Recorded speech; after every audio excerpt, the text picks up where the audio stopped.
Hey, welcome back. Hope you enjoyed part one of the lesson. We're going to pick up with part two. Remember, there's 1 through 25. So if you missed our first video, make sure you check that out. If you're here and you're ready to see part two, here we go. All right. Number 17, the guest star or returning guest star.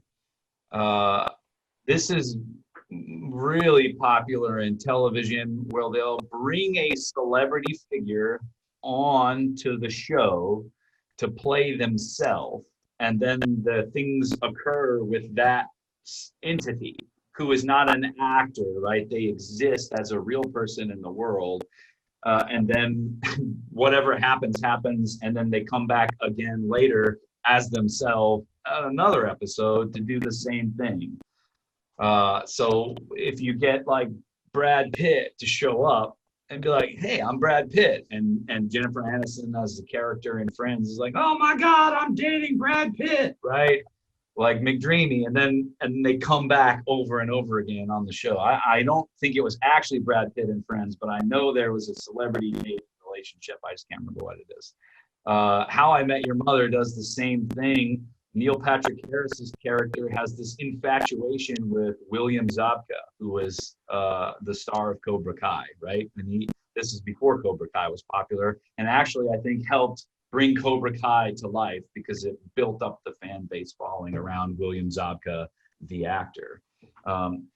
Another one is Santa Claus. So anytime that there is a crisis and Santa shows up in a TV show, and those characters like have to help Santa as the celebrity, right? That is an example of a guest star or returning guest star.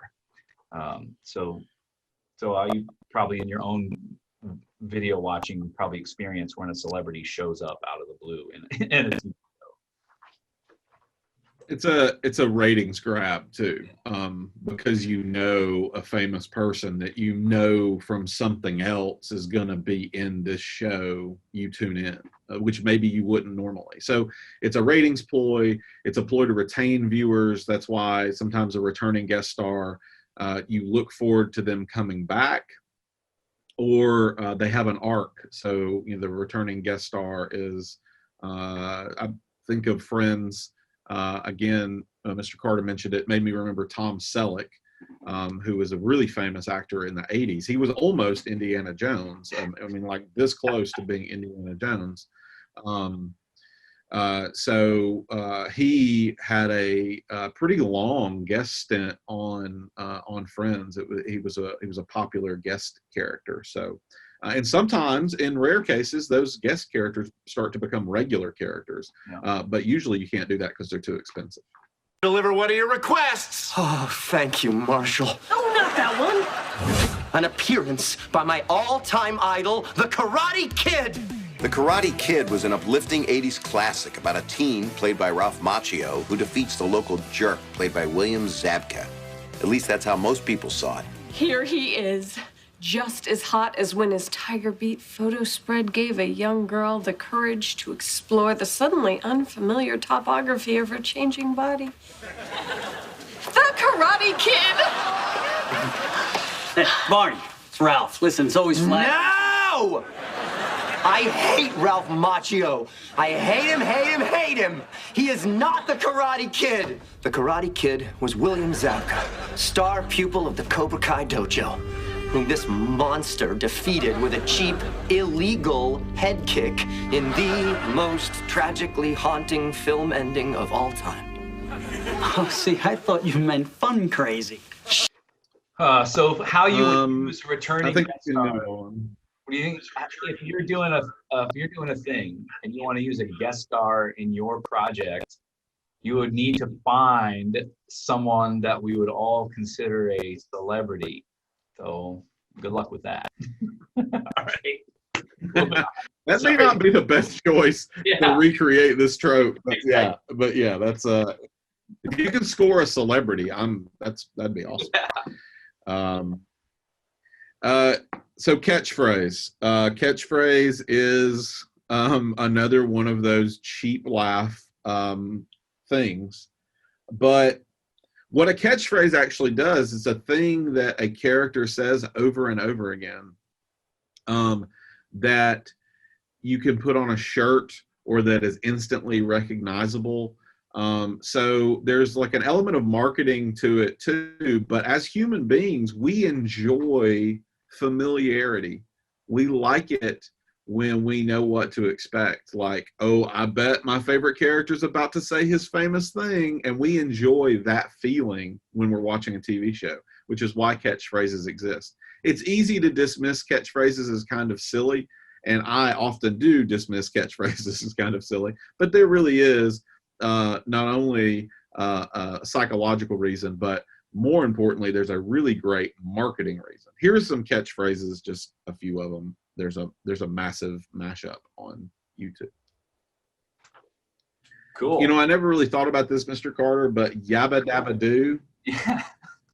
It was one of the examples in that video. And you instantly know, right? Yabba Dabba Doo. You instantly know Fred Flintstone. Or Did I Do That, right? You instantly know if you watch Family Matters, you instantly think of Steve Nichols. I haven't thought of Did I Do That in a long time. I mean, they're groaners sometimes, right? They're jokes. They're when they say it, you go, "Oh gosh, this again." But at the same time, you know, there's a kind of a comfort and familiarity to that too. Bazinga is one that I hate. That was in that example, but that is also a catchphrase for some reason. Yeah, I kind of think like if you've got a comic or a superhero character, they're also going to have a catchphrase. So if you're starting to think like, I'm going to be a person that creates art in the future, start thinking of some cool catchphrases because that you're going to have it. That just is what it is.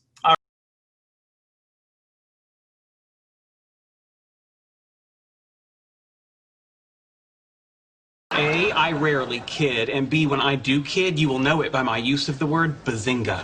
Well, what I do is I look a woman up and down and I say, hey, how you doing? And a smile that lights up the night, and it all belongs to Kid Dynamite! You hear that, Elizabeth? I'm coming to join you, honey.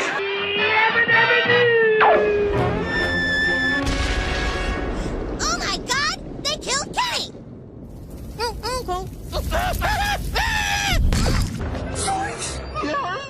Jeepers! Jinkies! Dang! I still don't have a catchphrase.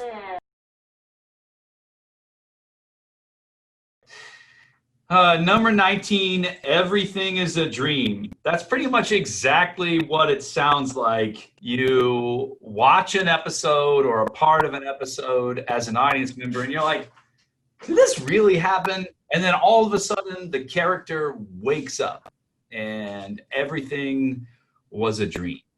And sometimes that's a way for writers to put things that they want to have happen in the show, but they could no way figure out how to write it in, so they could forgive it later by saying, well, it was just a dream, right? So if you want to have a relationship with two characters that actually can't actually ever be together, you make it happen in a dream sequence. They did that in Harry Potter with Harry and Hermione in that little dream thing, right? It's because they're not meant to actually be together, but they're trying to satisfy some kind of story-driven expectation.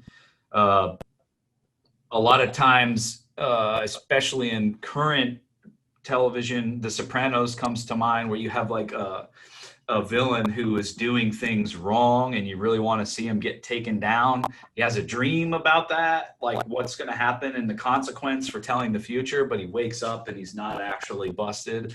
Ozark has a bad dream sequence in it when the lead in Ozark recognizes that she's maybe gone beyond the edge of accountability. So there's some good episodes where dreams are in it. BoJack Horseman. Creatively, yes, some really good ones in that. Yeah. Creatively, like Mr. Carter said, it lets the writers just blow up the entire show. Like, they can kill people, they can ruin lives, people can lose jobs, anything can happen, because at the end, when they wake up, whichever character is having the dream, when they wake up, you've pushed the reset button and everything's back to normal, so it doesn't matter.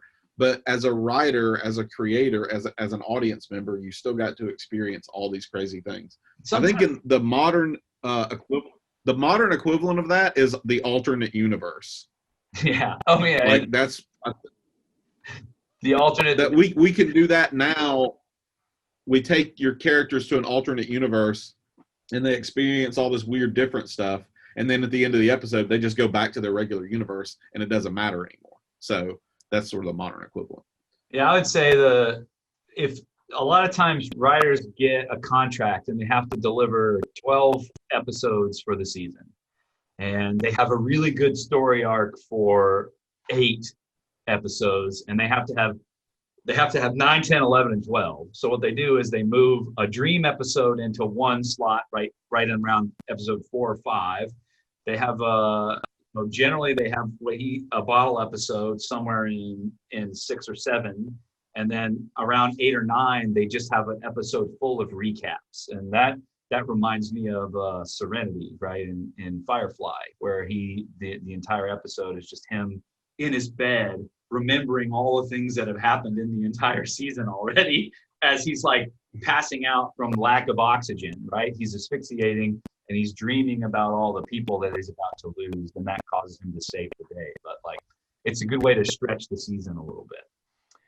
Cool. It is it's also, again, those kind of recaps, and if you do them in the context of a dream, it's another great like money saving technique. Yeah, they don't spend any money there. You have to put it. Yeah. Game of Thrones had one of those, right? I think so. Anyway. Next is one of my favorite concepts. It's called the MacGuffin. The MacGuffin is an industry term used for the thing everybody is after. The MacGuffin can be a person. It's most commonly an item, a magical jewel, or the Infinity Gauntlet, or tickets to a concert that everybody wants to get, and then there's some impediment to stop them from getting what they want.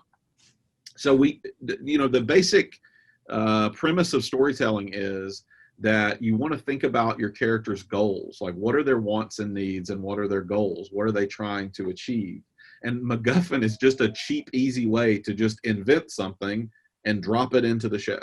So it doesn't really matter. It doesn't really matter what it is, and it doesn't really matter. A lot of times they don't even explain what it is. Now, in a show like, say, Blacklist or an action-adventure show, it's like maybe a world-ending device. I think of the show 24, which I don't think is really still popular. But I mean, like in 24, yeah. So in 24, like the MacGuffin is like a briefcase nuclear weapon, right? And so the whole series is about trying to get that MacGuffin and disarm it or whatever.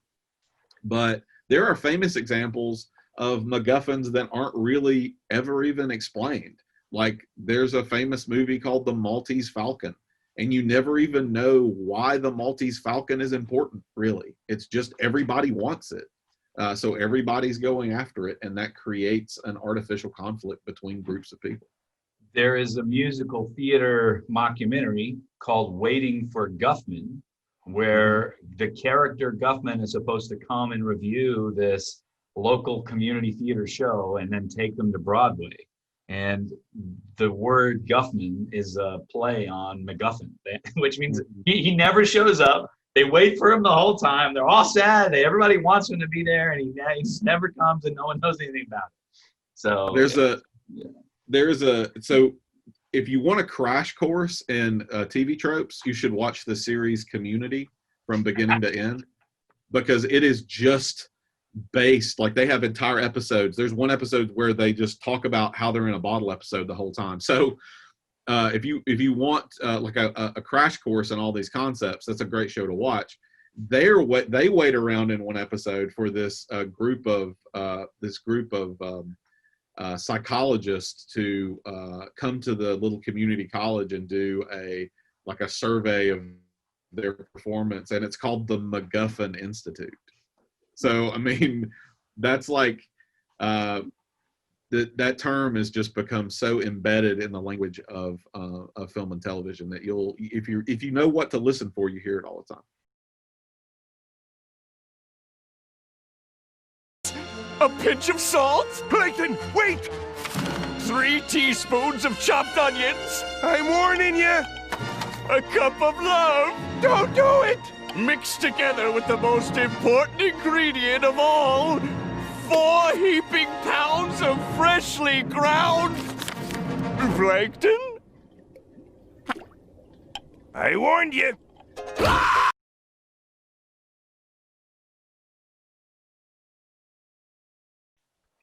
All right, 21 is the music sting, which is a use of music to create a beat or a moment in time to punctuate like a mood. So you could have a musical sting for a comedic effect, dramatic effect, a horror, like some kind of transition from point A to point B. But normally what happens is like a line is said and a character says something, and then there is a musical beat that forces you to have some kind of emotion attached to it, right? We all agree that music elicits mood. And so it's a moment that causes a mood shift to occur. And that could either cut then immediately to commercial, it could end the thing, or it could give you a transition to another event. I would take this a step further and also say that most of the time, television shows incorporate a full musical into their work as well. There's a lot of TV shows where one episode people just break into song, right? And that's all part of the idea of the music sting, allows an effective moment to occur. So if I said to you, dum dum dum, you'd immediately know something bad was about to happen, right? And that is the idea of the musical sting, right? Or the sad failure horn. That's exactly, yeah. That's it. So a great example of a musical sting that's used for transitions is Law and Order. So you hear this dun dun, and that usually is the indication that they're moving to another scene, or they're going from the police side of the investigation to the law side or the attorney side of the investigation. Seinfeld. So that's a really famous. Yeah, Seinfeld uses the bass guitar, boom, boom, boom, boom, to transition to hit laughter, all that stuff. So, yep, that's the musical sting.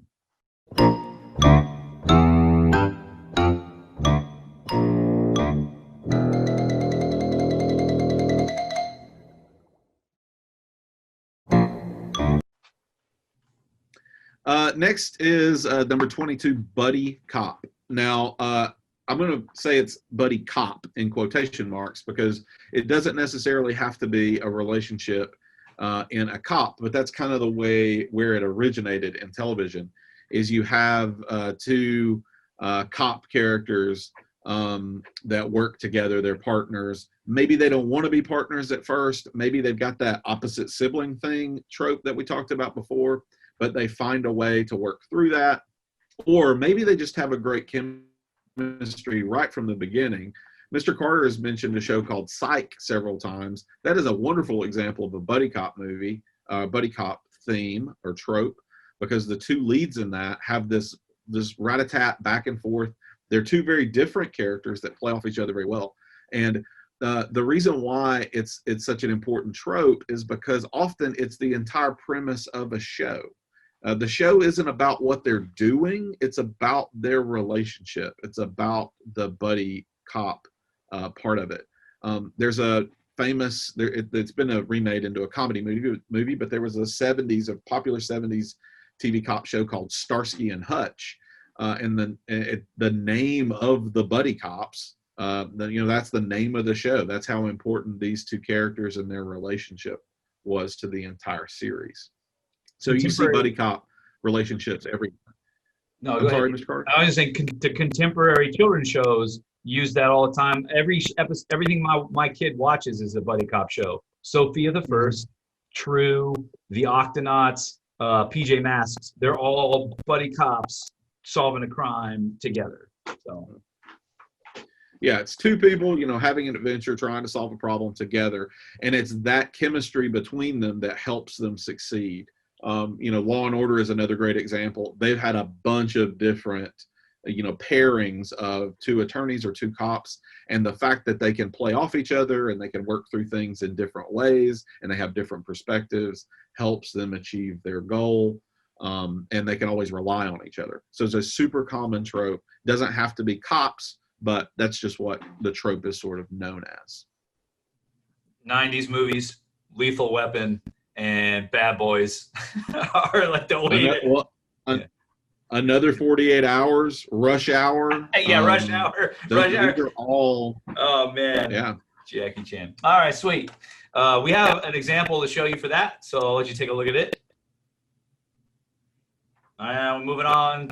Number 23, Gallows Humor. All right, so the gallows has become a little bit of a taboo term to talk about because of the nature of our country. However, a gallows is a place where you would go to be hung, right, and executed. And the idea behind gallows humor is that what is your final word before you suffer your life-ending experience, right? And it's generally more darker in comedy because the idea is that you are meeting your impending doom.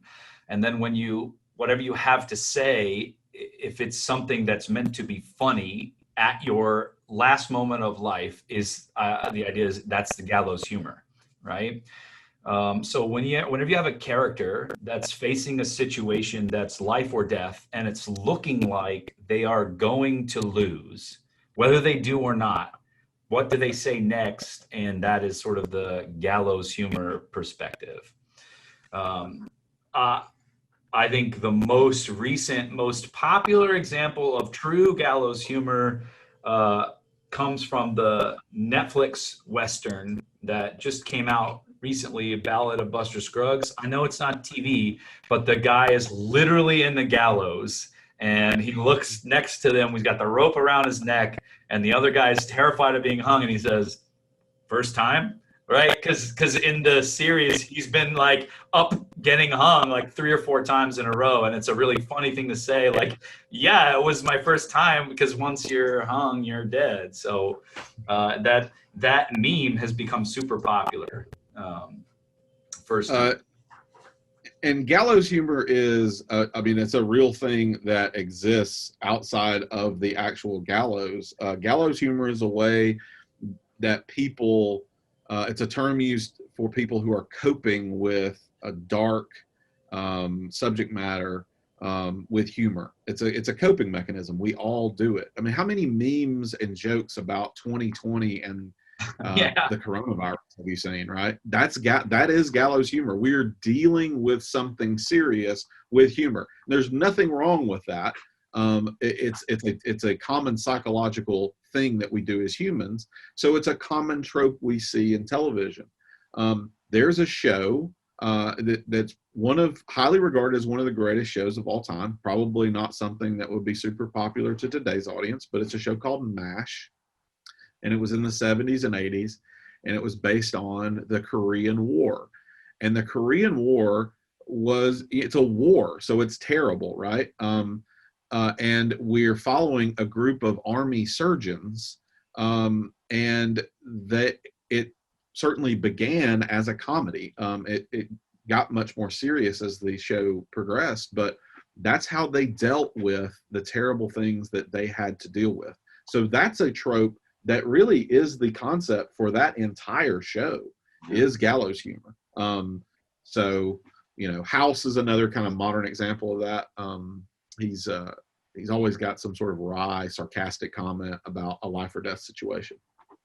And if you look at old school television with superheroes like Batman, but like the old Batman with Adam West, he gets tied up on these contraptions and the villain's like, "Wow, we finally got you, Batman." And he says something and then Robin comes in and is like, "Holy rusted metal, Batman." And then there's always jokes surrounding whatever the life or death thing is. Another one, that I sticks in my head too is there's a laser on James Bond pointed like right in between his legs, and the laser slowly coming up, and it's gonna like zap him and burn him through his legs. And he says, "Do you expect me to talk?" And he says, "No, Mr. Bond, I expect you to die." That's another moment of like comedy in this ridiculous situation. So any kind of joke that comes at the expense or in the middle of a life or death moment really is possible for Gallows Humor. All right, number 24. Okay, this is another one you see, especially in sitcoms. It's really one of those tropes, like some of the others that we've mentioned, that is the concept for a whole show. And it's number 24 is the capable wife and the idiot husband. Sometimes the trope is just called the bumbling dad, but what you have is you have typically, not always, but typically you have a wife that is, working and running the household and successful and knows what they're doing. And then you have the dad who's just kind of an idiot, who's constantly making mistakes and getting everybody into trouble and, mismanaging their money and can't keep a job and on and on and on. And the example I'm going to give you a clip from is probably one of the more famous capable wife and idiot husbands. The Simpsons is the longest running 30-minute program in the history of television. It's been around, 26, 28 years, something like that. That's an incredibly long time for a television show that is a scripted 30-minute show to run. It's very few shows ever get that many, right? You got like 5-6 seasons and you're out. Simpsons has been going for, like almost Carter's entire life. The Simpsons has been on here. Bart Simpson. I was not allowed to watch Bart Simpson as a kid because of how I wasn't controversial he was. Yeah, I wasn't either. I mean, now he's super tame. It doesn't matter. But I think when Matt Stone and Trey Parker came around with South Park, didn't they like Bart Simpson? Oh yeah. Thank goodness, I'm not getting that's but the concept of the Simpsons originally was sort of the mischievous kid, and Bart and Lisa Simpson, that's another example of the opposite siblings. But if you watch the first 3 or 4 seasons, most of the episodes are about Bart and Lisa, but eventually it just becomes about Homer. Yeah, Homer. And the stupid things that Homer does and all the things that Marge has to put up with. So that's like an iconic example of the capable wife and idiot husband. But Home Improvement is another example. Yeah. Family Guy. Peter Griffin is the same. He's another like goofy. Yeah. So you see it everywhere. The Hill. It's the King of the Hill. Yeah, King of the Hill. Yeah. And then the King real of the life Hill version of that. What's the big guy, Ray Romano or whatever? Doesn't he have a TV show where he's like a bumbling guy? I can't remember. Anyway. Everybody Loves Raymond is a good example of. Yeah. So the King of the Hill is kind of an interesting swap, where the wife is the one that actually usually causes the problem and acts irrationally. And, Hank Hill is very, he's very put together and by the book. So you can flip it. And they don't necessarily have to be husband and wife, too. They could be boyfriend and girlfriend. They could be mother and daughter. There's a lot of different ways you can take it. But it's that core idea of one is capable and keeps things on track, and one is constantly screwing up and making mistakes. And again, it's the combination of those two energies and those two personalities that perpetuate the story. When ESPN and Fox had their merger, there was a contract clause that Bart Simpson was never allowed to show up on any of the football time slots. Did you know that? No, that's crazy. Eat my shorts. Yeah, right. To think that was so offensive and shocking. You can get expelled for saying that. My grandparents were appalled by the behavior of Bart Simpson, and it's nothing compared to the behavior of.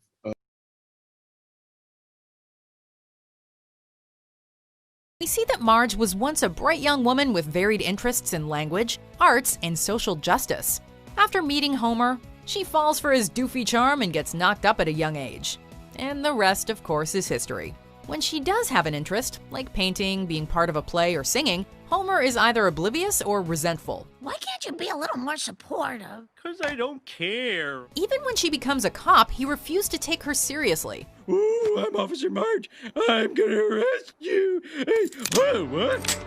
Ooh, Marge, not here. She may have made the most of their marriage, but it's clear the whole thing might have been a terrible mistake. All right, that brings us to 25, the flashback / cutaway joke.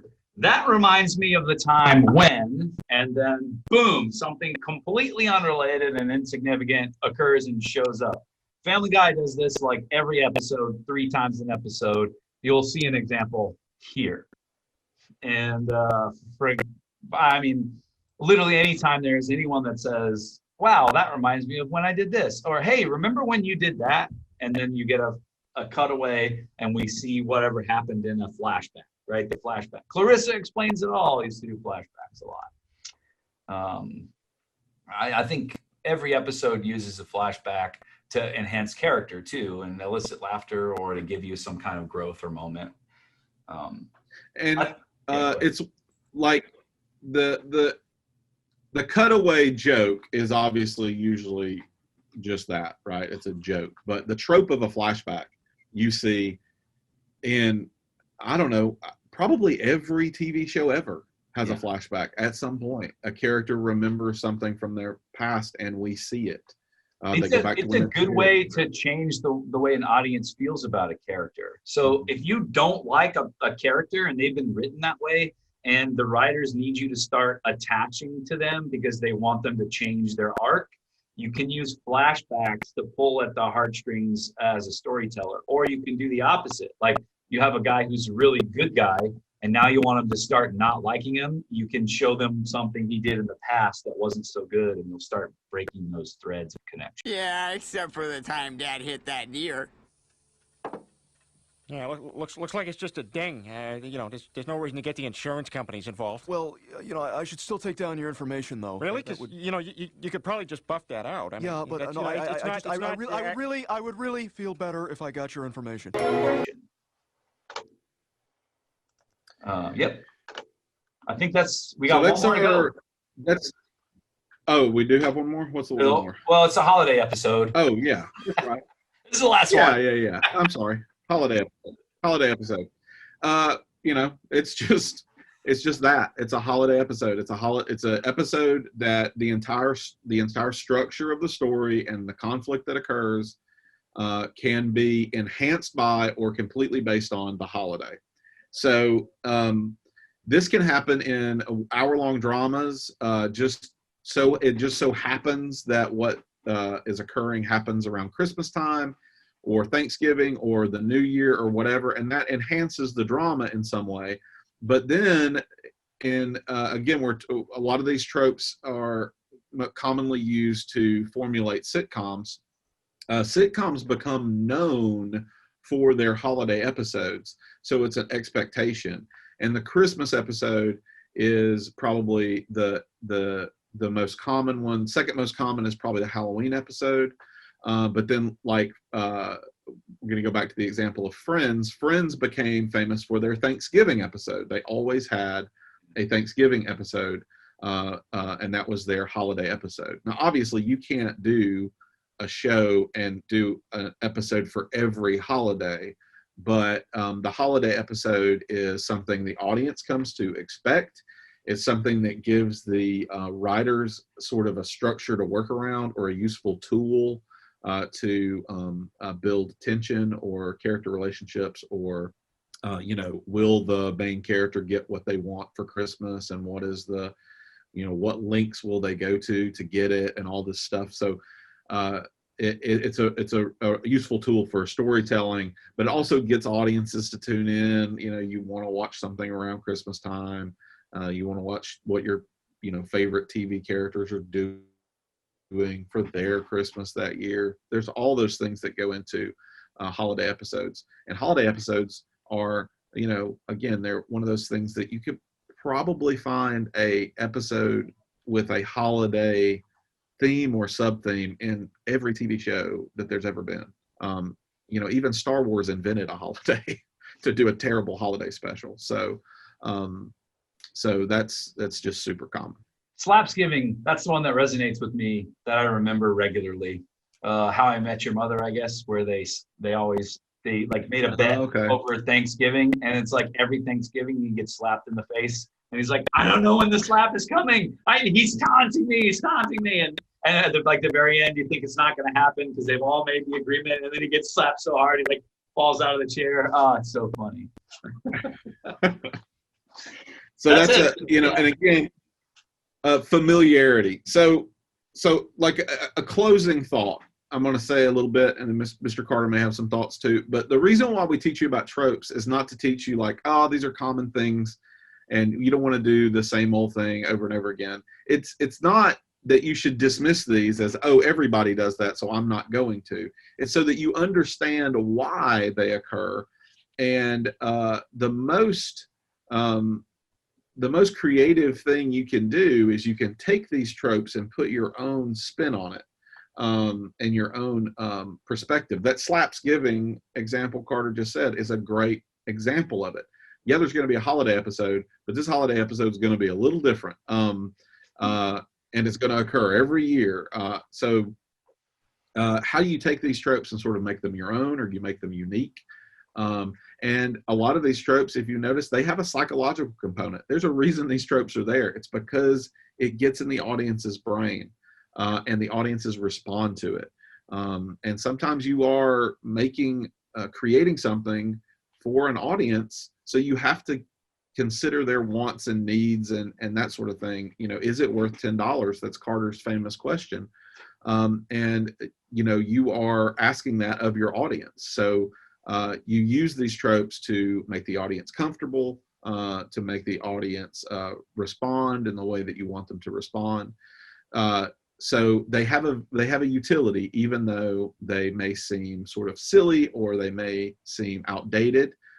There are still tropes used today. They just have their own little spin or their own little interpretation. So I think that's pretty useful information for you guys to know. As creators, as you create, you're going to use these tropes because everybody does. But what is your take on them? How do you use them to make your content worth $10? So your job is going to be to create a moment in time as if you were in a television show that shows an embodiment of one of these tropes that we've spoken about today, right? And I'm just going to go out on a limb and say, if you look at a TV trope online that we didn't talk about, and you're like, oh, but I'm really drawn to this one, you bring it to us and we'll talk you through it and see. All right. So we can be flexible, but like these 25 that we've given you are super common and very doable in quarantine. So we're looking for something that's around 2 to 5 minutes. Doesn't need to be more than 2 to 5 minutes. It really needs to highlight one of the tropes that we've talked about today, and you set that up in any way you want. We would like to see you use your shots and your understanding of shot composition and size and height to help tell your cinematographic story. And we want you to make your project worth $10, which means if I watch your thing, I'm going to want to see what the actual show was. It would be cool, right? So we see you doing a thing and we go, oh man, this could become a full thing. So yeah, that's it. Easy peasy. I'm going to show you a couple of quick examples. The first one is got the violence or the accident played for laughs thing that we talked about up top. It also sort of plays on the Full House thing that we've talked about over and over again, and it's a little opening credits parody that some of my students did a few years ago. These gentle walls, 'cause all I see is a tower of dreams, real love bursting out of every scene. Days go by, we're gonna fill our house with happiness. Moon may cry, but we'll smother the blues with tenderness.